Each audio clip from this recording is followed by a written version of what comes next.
That was a good one. That was. Hi everyone, Sully. And Jennifer here. With Black Ops Toys, coming at you today with...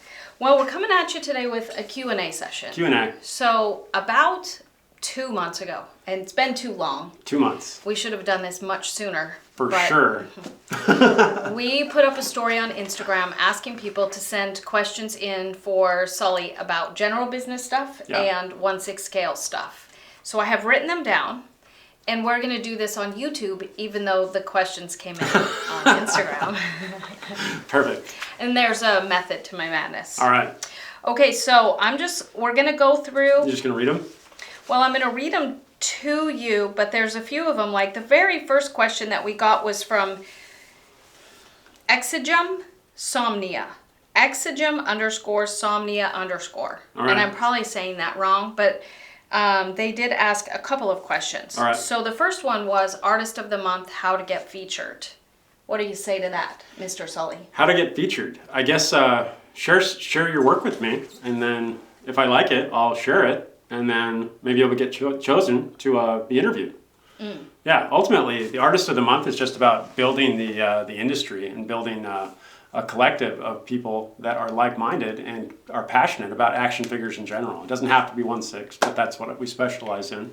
But yeah, I mean, share it with us. If I like it, I'll share it, and we can do something probably. How's that? That was good. All right. Except we haven't done an Artist of the Month video in a while. Do you want to talk about that? Go right ahead. Well, and I just realized my tea spilled right down my sweater. So if there's a big, like, funny line in the sweater, it'll dry by the end of this video. Yep. All right. We haven't done one in a while because it's a lot of work to film as far as like going through the whole thing and prepping for it and then the editing it. Mm-hmm. And oh man, we really had hope that it would be more popular. Mm-hmm. Yeah. It wasn't so much even about the views, but it was just like maybe the sharing on social media and the artist and us and like hoping for the stuff that we do to get shared far and wide so that people know about action figures in 1/6 scale. Yeah.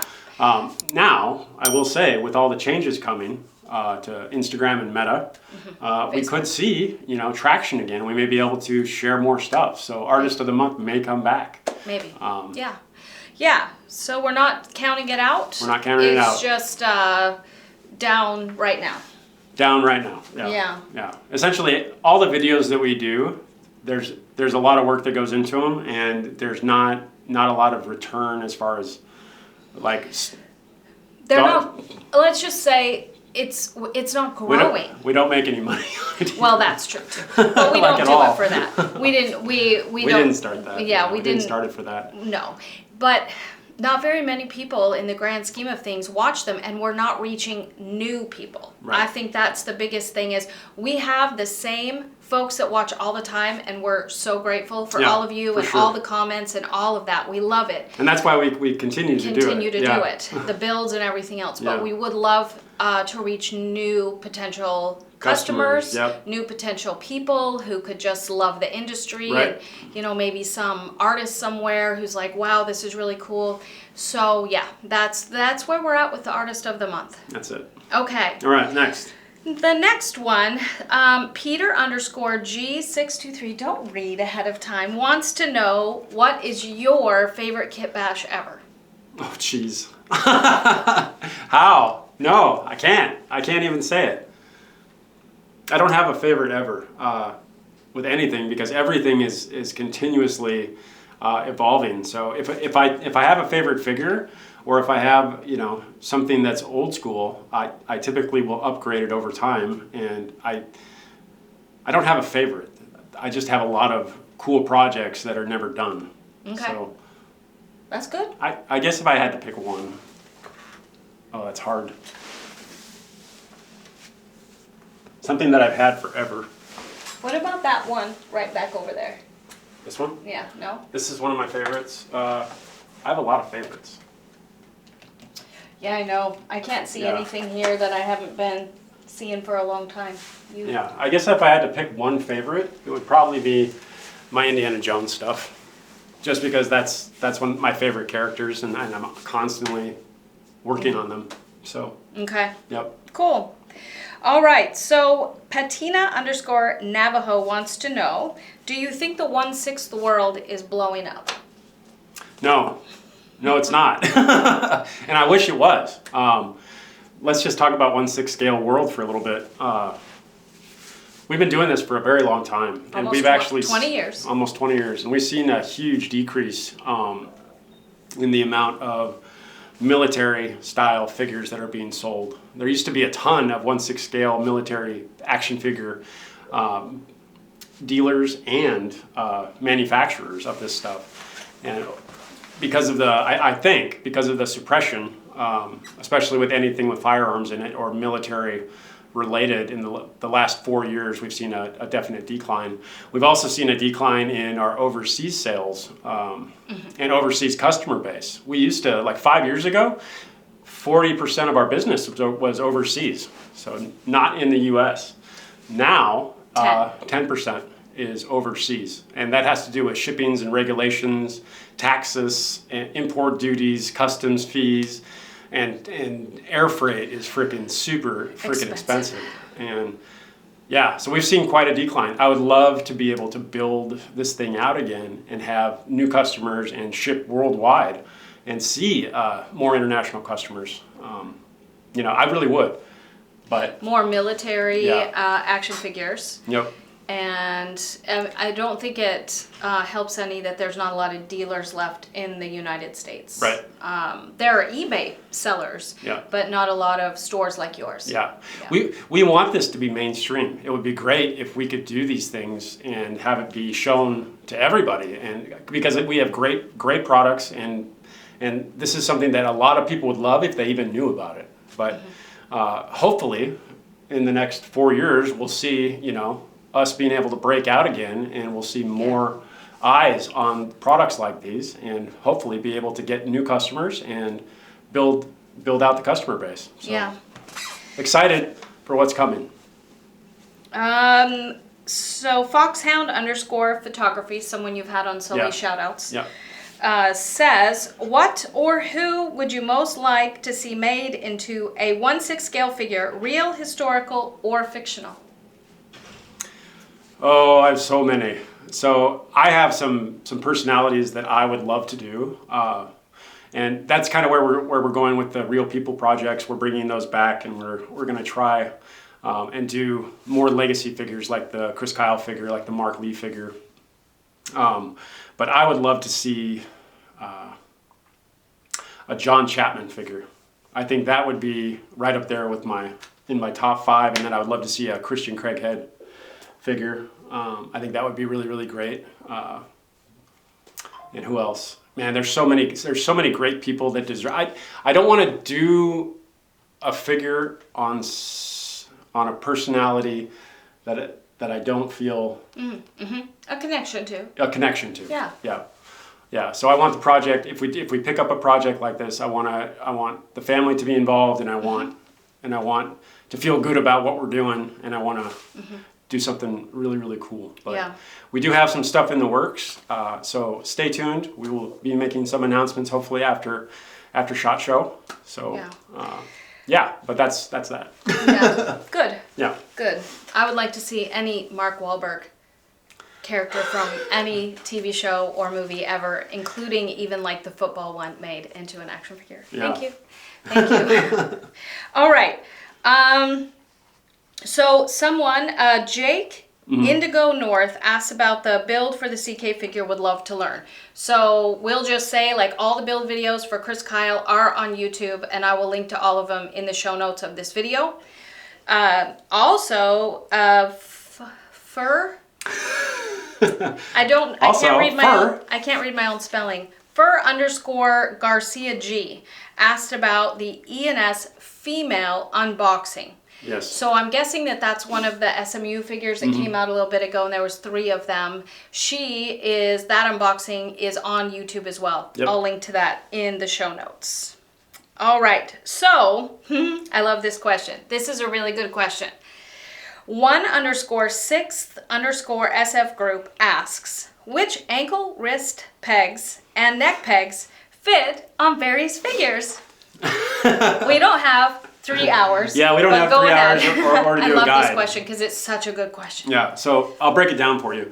I use a lot of the same bodies. So I use a lot of E&S bodies. I use a lot of Damn Toys bodies, some older Hot Toys bodies. But the Damn Toys and ES bodies, the pegs are typically interchangeable. They also fit on the BBI Gen 3. So those pegs are all together hand pegs. They all work on those bodies. But some bodies have proprietary hand peg holes, which require proprietary pegs, which you should try to find them from that manufacturer, if that makes sense. So manufacturer to manufacturer, if you buy an E&S body, you know that the ES pegs are going to fit. If you buy a Damn Toys body, you know that the Damn Toys pegs are going to fit. If you buy a Hot Toys body, same. So yeah, but they're not all of them interchangeable. They're not all interchangeable. So the ones I can think of are Fison. I mean, those seem to be pretty proprietary. Those are the steel skeleton. Yeah.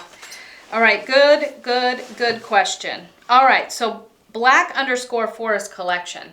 He just wants you to imagine this. So just close your eyes, put yourself in a forest somewhere. Tactical samurai in 1/6. I 100% would love to do something like that. In fact, I do a lot of kit bashing of tactical samurais. A lot of Division-esque, a lot of old school, samurai masks and like the shogun and the big sword. And I love that genre, and I love to mix and match high-speed modern with the samurai look. Love it. Damn Toys has made a couple figures. The, what are they? EK001 and EK002, I think. They also have one coming out that is it's supposed to be here maybe next year. That is actually a tactical samurai. Tactical samurai. But I love tactical samurai, and who knows, maybe with our Zert line that's making a great comeback, you will see in the future some sort of tactical samurai. All right. I'll just put feather in that. Okay. So, the number one 6 collectors asks about hook and loop. Yes, hook and loop. Or poke and fuzz. Poke and fuzz! Okay. So, 1/6 scale, hook and loop. Where do you buy it? Geez. I don't know the answer to that question. Typically, if I need hook and loop, I save a lot of the packages that I get with the helmet Velcro. And if I have extras, I can cut that to shape and use that hook and loop on a project. But specifically needed, you want the thinnest possible. And I've spent, I don't have a great source for it. If we were to buy it overseas as a manufacturer, we have to buy a ton. A metric ton. Yeah. So I don't know the answer to that question, but you want something thin, and if you do find something, share it with us, and we'll put it out on social media so people know about it. Yeah. Yep. All right. So silver.fox with 2 X's .tactical asks, how do I attach headsets to helmets? It just never comes out right. Lots of practice.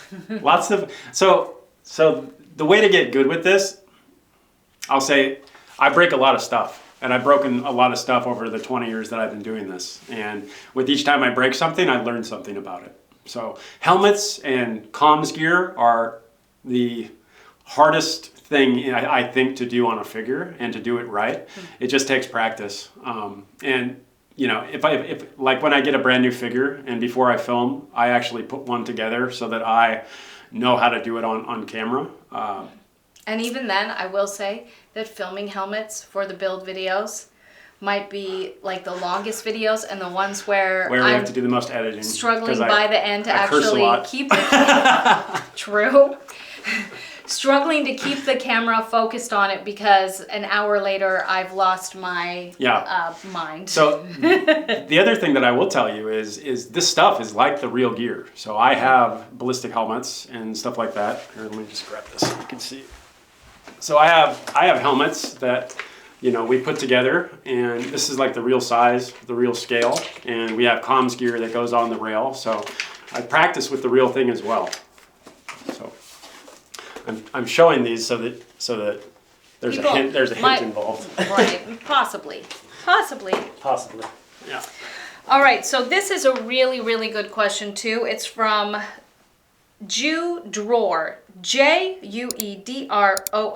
I'm probably not pronouncing that right, because they asked the question, would you franchise to open a store in another country, and specifically Colombia?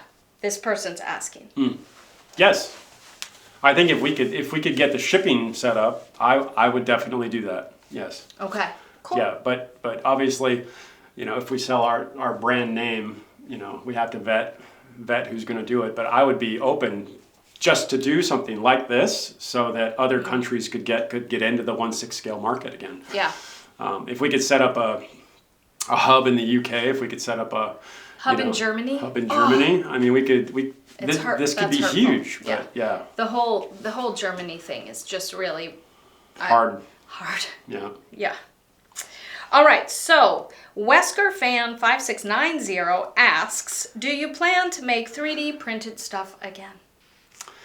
So, I'm going to be honest with you. I would love to have an engineer on site. I would love to be able to have an engineer on site to prototype with when designing figures. I think that would be incredible. So, in the future, once we make enough money to be able to pay for a 3D engineer, I would love to do that on site again. And with the 3D printing, I don't know how to do all of that stuff. So I don't know how to do the printing. I don't know how to do the 3D modeling. But what I do have is I have the smarts about the 1/6 scale industry, and I have the ideas that I would love to be able to generate from my mind to a part in physical, and then take that and actually produce it. So 3D printing, it's yes, in the future, I would love to do this again. But not anytime soon. But not anytime soon, yeah.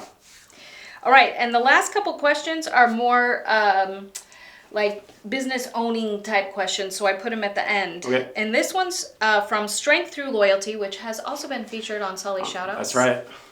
Stay tuned. Stay tuned. What inspired you to start Black Ops Toys? What inspired me to start Black Ops Toys? The reason that I started this was because I wanted to collect more.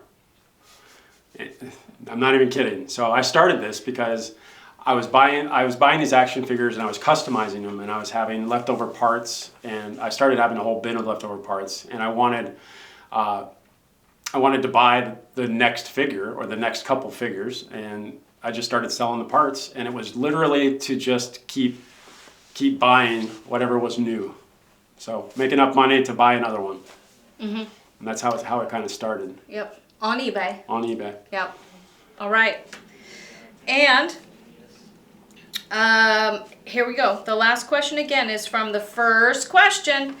I didn't plan that either. Exigum_Somnia_ asks, brick and mortar store or online store? Yeah, man, I tell you, online stores, in what we do, online store is the only thing that you can do that's effective, because there's so much product.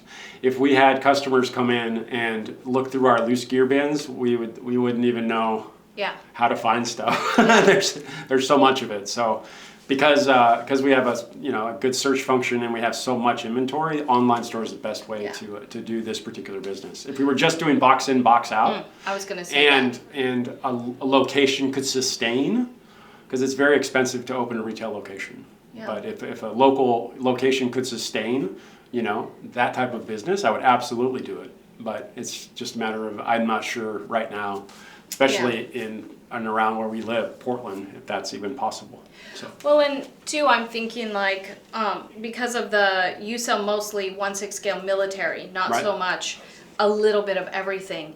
There's that guy on YouTube that you watch sometimes who does the collection buying, and he has a crew that films him with the music. Do you remember his YouTube name? Mm-hmm. I'll find it and put it in the show notes.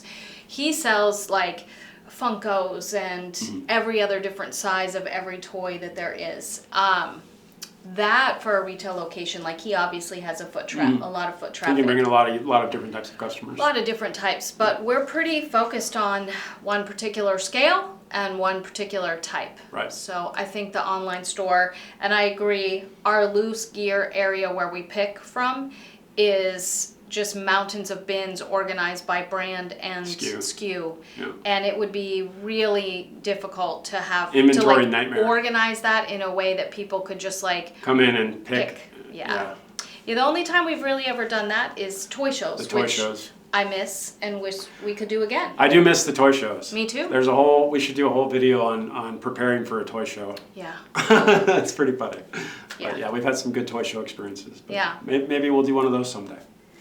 All right, so if you have any questions and you want to post more questions for us to answer, do it in the comments. Yes. And then we will certainly put the call out again on Instagram and maybe Facebook and some other places and get some more questions and keep going with this. I love this type of thing. Yeah, so whatever questions you have, it could be whatever, but I like this format and I like talking about what we do. So yeah, coolio. Coolio. Thanks for watching. Thanks for watching. Like, subscribe, share, ring the bell, do whatever you need to do. All right. Thanks. Bye.